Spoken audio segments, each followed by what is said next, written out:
Vous voyez le déroulement de cette journée qui commence à s'articuler. On a commencé par l'ambition politique, c'est la base de la base de la base, sans ça indispensable, on ne peut pas avancer. Ensuite, l'articulation de ce plan vélo. Maintenant, Boris vient de nous montrer comment ça fonctionne et ça va se terminer par les actions concrètes dans cette autre salle où tout va dépendre de votre capacité à discuter, à réseauter et à apprendre, à sortir de cette journée avec une carnet d'adresses remplie, avec des inspirations, avec du courage et de la motivation. Mais dans ce trajet qui va vraiment de la politique vraiment jusqu'au terrain, il y a quelque chose qui est très important, qui n'est pas très séduisant à premier abord, et c'est le monitoring. C'est vraiment ce sujet, on se dit oui, c'est beaucoup de données, ce n'est pas forcément quelque chose qu'on a envie de faire en premier, on préfère parler des pistes cyclables, etc. Mais pourtant, c'est vraiment la base de la base. Et c'est pour ça qu'on va faire un focus sur ce sujet maintenant, en vous présentant 3 outils qui nous permettent de savoir d'où est-ce qu'on vient, et où est-ce qu'on va, et surtout comment on va pouvoir savoir où on est au milieu. Parce que c'est comme ça qu'on va pouvoir se comparer aussi entre villes, par exemple. On va commencer par Boris Nastroviski qui va nous parler d'une audit qui a été fait sur les 116 villes qui ont été auditées parce qu'elles ont profité de ces financements qui étaient disponibles pour savoir quelle est la situation du départ. Boris, la parole est à toi. Merci, je vous promets, c'est la dernière fois. Donc voilà, je vais vous faire un retour des audits qui sont en train d'être réalisés dans les communes Wallonie cyclables. Donc pour rappel, dans le cadre du plan d'investissement Wallonie cyclable, il était demandé aux communes de réaliser différentes actions.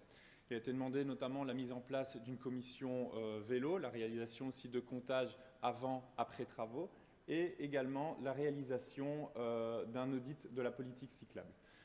Cet audit qui doit, pour rappel aussi, être réactualisé, soit au plus tard le 31 décembre 2023, soit à la fin des travaux de la programmation. L'objectif, comme Stijn van Osteren vient de le dire, c'est effectivement de pouvoir aussi voir l'évolution positive des actions menées. L'objectif tel qu'il a vraiment été pensé quand il a été demandé aux communes de réaliser ce travail, c'est véritablement d'implémenter une dynamique locale, d'introduire ou de développer une vision 360 degrés de la politique cyclable dans les communes. L'objectif aussi était vraiment de fédérer les acteurs et les citoyens, de mesurer les différentes avancées.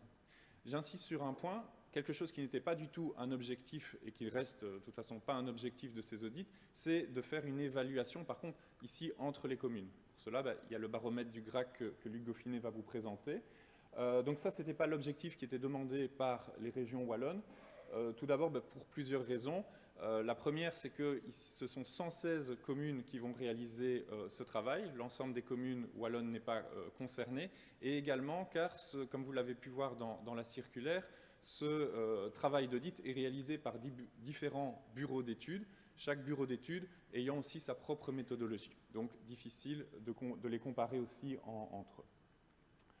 Le contexte, toujours dans le contexte de ce projet, pour aider les communes, l'administration avait envoyé aux différentes communes un cahier spécial de charges où on leur proposait d'aborder différentes thématiques que je ne vais pas développer ici, mais qui sont basées sur l'audit BIPAD, donc qui est un audit reconnu internationalement par rapport à la politique cyclable. Chaque bureau d'études ensuite ayant le choix de pouvoir développer telle ou telle thématique ou l'ensemble de celles-ci. Alors, retour sur les audits, effectivement. Donc, actuellement, la région wallonne a reçu 46 audits sur les 116. Les communes sont en train de le réaliser. Nous sommes totalement conscients et voilà, c'est un fait aussi. 116 communes, ça veut dire que 116 communes ont dû plus ou moins commencer le travail en même temps. Il n'y a pas 116 bureaux d'études.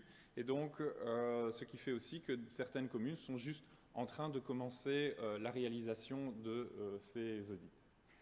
Alors, première question qu'on nous a posée, c'est est-ce que vous avez déjà lu dans le détail ces 46 audits? La réponse, au fait, est non, je le dis en toute franchise. Est-ce que vous voulez le faire? Oui, totalement. Ces audits sont très importants pour la région wallonne parce qu'elles vont aussi permettre de pouvoir connaître l'évolution, les points d'attention des communes en lien avec le plan d'action. L'administration a souhaité, dans un premier temps, aussi concentrer ses efforts sur l'analyse des dossiers, les plans d'infrastructure qui ont été déposés. Néanmoins, et à l'initiative des bureaux d'études, et je les remercie pour ça, nous avons eu une réunion justement où les différents bureaux d'études ont pu nous faire part aussi de leur vécu, de comment ils ont reçu, comment ils ont travaillé les audits avec les différentes communes. Alors cette réunion de concertation que nous avons eue, nous n'avons pas du tout ciblé telle ou telle commune, on était plutôt sur des généralités que je vais ici vous partager. En fait, pour cela, on s'est posé différentes questions. La première question qui s'est posée, est-ce que pour les communes, c'était une obligation ou finalement, est-ce que ces audits répondaient aussi à un besoin? Est-ce que ça a apporté quelque chose aux communes? Fort heureusement, quand même, les bureaux d'études ont mis en évidence que oui, pour les communes, même si parfois le démarrage était un petit peu difficile, ces audits permettaient véritablement d'avoir une réflexion sur la politique cyclable, sur se demander où est-ce qu'on en était, qu'est-ce qu'on avait déjà fait et par où aussi on pouvait y aller. Donc véritablement se donner une perspective de développement de la politique dans les communes. Élément très important et dont on se réjouit aussi, puisque c'était véritablement un objectif pour la réalisation des audits, c'est que ça a permis de créer du lien. Permet de créer du lien au sein même de l'administration communale, entre les différents services, entre le service travaux, entre le service mobilité, entre le service urbanisme. Aussi créer du lien entre tout ce qui est bien l'administration, le politique, en échangeant entre les différents échevins. Créer du lien aussi entre la commune et les citoyens, notamment via la commission vélo, via aussi la réalisation par certains bureaux d'études de déplacements sur le terrain, où les citoyens ont pu faire part aussi de leurs souhaits, de leurs inquiétudes, de leurs difficultés pour pouvoir alimenter le réseau. Créer du lien parce qu'en faisant ces audits, les communes se sont aussi rendues compte vraiment de tout ce qu'il y avait, de tout le potentiel de développement cyclable dans leur commune. Se sont rendues compte aussi qu'il y avait beaucoup d'initiatives qui existaient à gauche, à droite, des Repair Cafés, des petites associations qui faisaient des formations, des idées aussi en termes de localisation de stationnement. Donc ça, effectivement, ce sont des choses très importantes et on s'en réjouit puisque, je le rappelle, c'était un des souhaits. Néanmoins, les bureaux d'études ont rappelé le fait oui, que les communes ont vécu ça aussi comme une obligation, mais je le rappelle, autant comme pour les audits que la commission vélo ou que les comptages, ça faisait partie de ce qui était demandé aux différentes communes. Ici, j'exprime vraiment aussi ce qui est ressorti des discussions. Pour certaines communes, parfois, il y avait un sentiment de contrôle de la part de la région wallonne. Néanmoins, comme j'ai pu vous le montrer, c'était vraiment, ça ne reste de toute façon pas l'objectif. Au contraire, ces audits vont servir à la région wallonne aussi de pouvoir comparer le plan d'action, de pouvoir peut-être reprioriser certaines actions par rapport aux besoins, aux demandes qui ont été exprimées par les communes. L'utilité de l'audit pour le SPE, je vous l'ai dit, effectivement, ces audits sont utiles pour la région et seront analysés dans le détail. Certains dossiers l'ont déjà été et vont continuer à être utilisés et détaillés par l'administration. Un autre élément concerne tout ce qui est la responsabilité et la gouvernance. Là, les bureaux d'études nous ont aussi fait remonter que parfois, il y avait des difficultés au sein même de l'administration par rapport à tout ce qui est la concertation au niveau des acteurs. Les audits permettent d'avoir une évolution positive par rapport à ce problème. Mais on a des services qui travaillent sur la mobilité, des services qui travaillent sur l'urbanisme, des services travaux. Parfois, au départ, des difficultés de lancer la machine qui nécessite toutes ces compétences. Le manque de moyens humains et financiers, donc ça a été aussi dit en introduction, c'est vrai qu'il n'y a jamais eu autant de moyens financiers pour mener la politique cyclable en Wallonie au niveau infrastructure, mais ça demande aussi de l'investissement humain. De plus, la Wallonie n'a pas été épargnée par la crise sanitaire. Monsieur Etienne Williams a rappelé aussi les inondations que nous avons vécues au mois de juillet, qui ont sollicité fortement les administrations communales à réaliser ces projets. Souvent, il y a aussi des conseillers en mobilité au sein même des administrations, mais qui travaillent parfois sur d'autres dossiers aussi. Or, les plans d'investissement demandaient un travail très important des conseillers en mobilité, qui parfois sont amenés à changer de casquette ou changer aussi de commune dans laquelle ils travaillent.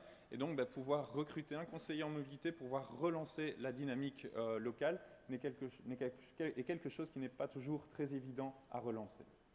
Les formations, j'en parlerai après. Les audits, là aussi, ont mis en évidence, je le dis en toute transparence ici, parfois des difficultés de communication entre les communes et la région.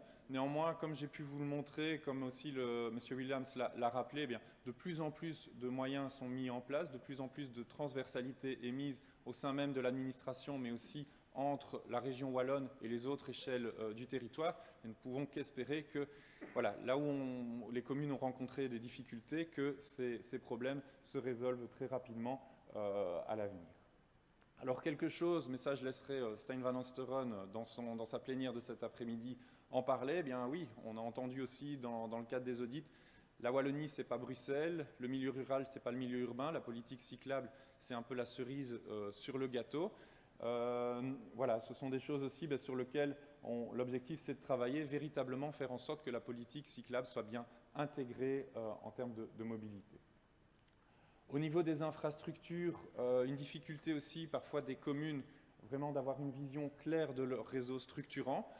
Des investissements sont possibles sur les différentes voiries, mais quand on n'a pas mené une politique, enfin quand on n'a pas eu une réflexion au niveau d'un réseau structurant, c'est parfois difficile de savoir où mettre le bon aménagement au bon endroit.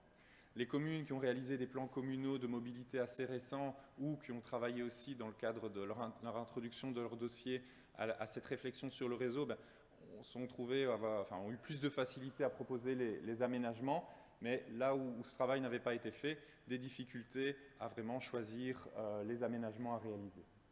Comme je le disais, aussi le fait que la politique cyclable, pour un certain nombre de communes, est considérée comme une nouvelle stratégie de mobilité, donc parfois difficulté à l'intégrer. Aussi un retour sur les investissements sur les voiries régionales. Donc les communes ont aussi fait un retour que dans certains cas, les axes les plus stratégiques passaient sur voirie régionale. Je rappelle, c'est vrai que le plan d'investissement Wallonie cyclable visait vraiment à mettre en place des investissements sur le domaine communal. Le PIMACI également, mais cependant, vu les montants aussi octroyés pour le PIMACI, maintenant les communes auront aussi l'occasion de présenter des projets sur voirie régionale en répondant à toute une série de critères. Mais là, je laisserai aussi mon collègue Samuel Dubrinfo et ses collègues au niveau du stand de l'ADEPS de pouvoir donner plus d'informations sur le sujet. Rappelle aussi que, par contre, des choses aussi positives au niveau de tout ce qui est infrastructure, c'est que les communes de plus en plus utilisent les outils régionaux, et là aussi notamment typiquement la Sécurotech, les discussions qu'ils peuvent avoir avec les agents qui gèrent ce projet pour choisir les bons aménagements. Une chose aussi qui est ressortie d'un retour des communes, mais ça aussi, je crois que Stijn van Osteren en parlera cet après-midi, c'est le fait de pouvoir remettre en question certaines choses. La politique cyclable, je le rappelle, pour certains, c'est une nouvelle politique de mobilité, et donc oser toucher au stationnement, oser toucher au plan de circulation, oser toucher aux vitesses pratiquées. Voilà, ce sont des choses aussi qui commencent à arriver, mais qui ne sont pas toujours évidentes pour les communes. Enfin, dernier point, tout ce qui est évaluation et éducation. Donc, c'est souvent, ça a été considéré par les communes comme le parent pauvre des politiques cyclables. Il est vrai qu'ici, l'audit était demandé dans le cadre d'un plan infrastructure. Beaucoup de moyens sont en train d'être mis pour l'infrastructure parce que c'est un peu la base du développement aussi de la politique cyclable. Et j'ose espérer que justement, avec la présentation du plan d'action, j'ai pu vous montrer que la Wallonie souhaite aussi investir dans toutes ces actions de formation de services. Donc voilà, reprendre notamment tout ce qui est la formation des agents via la mise en place aussi de formations spécifiques tant au niveau d'infrastructure que d'une politique régionale. Finalement, en dernier point, rappeler aussi que dans le cadre du PIMACI, donc le plan d'investissement mobilité active et intermodalité, il est prévu la réalisation d'un audit. Alors par rapport au PIWACI, cet audit ne doit pas être obligatoirement réalisé par un bureau d'études. Il peut, si la commune souhaite être accompagnée. Mais il est demandé aux communes de le réaliser via le comité de suivi. Pour aider le comité de suivi à réaliser cet audit, l'administration va mettre à disposition toute une série de documents qui rappellent un peu, qui donnent des orientations pour que le comité de suivi puisse réaliser cet audit en précisant toute une série de questions qu'ils peuvent se poser. Voilà, je vous remercie pour votre attention. Je permettrai juste de dire que s'il y a des questions vraiment propres aux procédures PIWACI et PIMACI, il y aura une autre séance de questions-réponses avec Samuel Dubrinfo, et il y a aussi le stand donc, de sa direction qui est présent ici. Et je me permettrai de faire aussi appel à quelques bureaux d'études qui ont travaillé à cette journée de concertation, si vous avez des questions plus spécifiques sur les audits qui ont été réalisés dans les communes. Un grand merci à vous. Merci beaucoup, Boris. J'espère que Boris vous a donné vraiment envie de lire les audits, d'en faire. Parce que souvent, ce n'est pas le premier document qu'on va prendre. Et juste de mon expérience, quand j'ai commencé à travailler avec l'UNESCO, qui est une énorme machine des Nations Unies, très très compliquée, je me dis où est-ce que je vais commencer? C'est un peu comme les boîtes à outils qui sont là, il y a tellement de choses. En fait, les audits vous donnent exactement les bonnes questions à poser, parce que dans notre actualité quotidienne, on ne se pose pas les bonnes questions souvent. Et les auditeurs, c'est leur boulot, et ils le font très bien. Donc j'espère que vous allez vraiment commander des audits et en faire pour vous poser les bonnes questions. Ça, c'était des audits faits par des auditeurs indépendants. Maintenant, nous allons passer à l'audit citoyen. Parce que qu'est-ce qu'ils en pensent eux-mêmes, les usagers de la bicyclette? Et justement, on va en discuter avec Luc Goffinet, qui est chargé politique wallonne et fédéral au niveau du GRAC, le groupement des cyclistes, groupement d'action des cyclistes francophones en Belgique. Luc, la parole est à toi.